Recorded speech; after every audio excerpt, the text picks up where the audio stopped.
Olá pessoal, hoje eu vim aqui para dar 4 dicas para professores que trabalham com crianças com TEA. Então, a primeira dica eu vou colocar para vocês é a rotina visual. Mesmo que a criança seja verbal, é importante ter essa rotina visual para que ela se organize e evite comportamentos disruptivos ou diminua esses comportamentos. Assim ela tem uma previsibilidade e ela não fica tão ansiosa, né, sem saber o que vai acontecer. A segunda dica é vocês utilizarem também figuras para indicar para a criança o que ela pode estar fazendo em sala de aula. Então, em vez de vocês utilizar o não pode, né, você não pode gritar, por exemplo, vocês vão utilizar o que a criança pode estar fazendo. Por exemplo, vou mostrar para vocês. Eu posso, então, permanecer no lugar, eu posso fazer as atividades que a professora propõe, eu posso brincar com meus colegas, né? Vocês podem estar criando um quadrinho, né? Para deixar para a criança visualizar do que ela pode estar fazendo na sala de aula.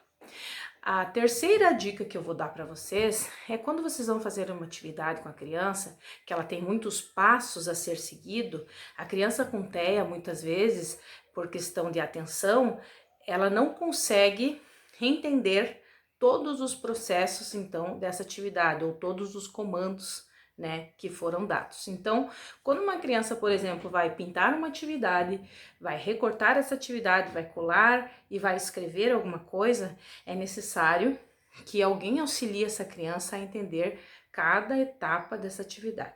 E se for preciso, dividir essas etapas. Então, agora tu vai pintar. Ah, beleza, tu pintou, então agora nós vamos recortar.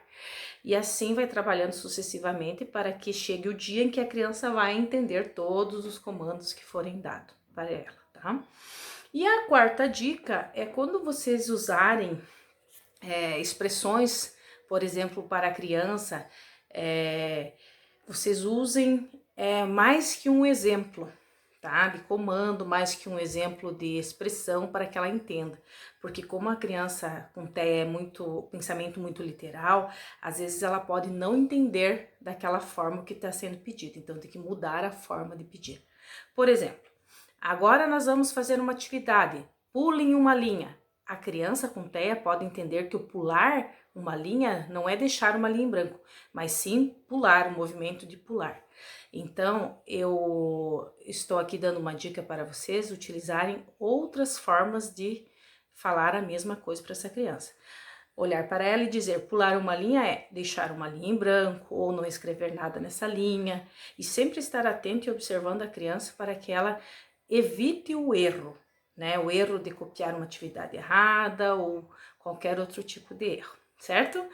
Essas foram as dicas para vocês e até mais. Tchau, tchau.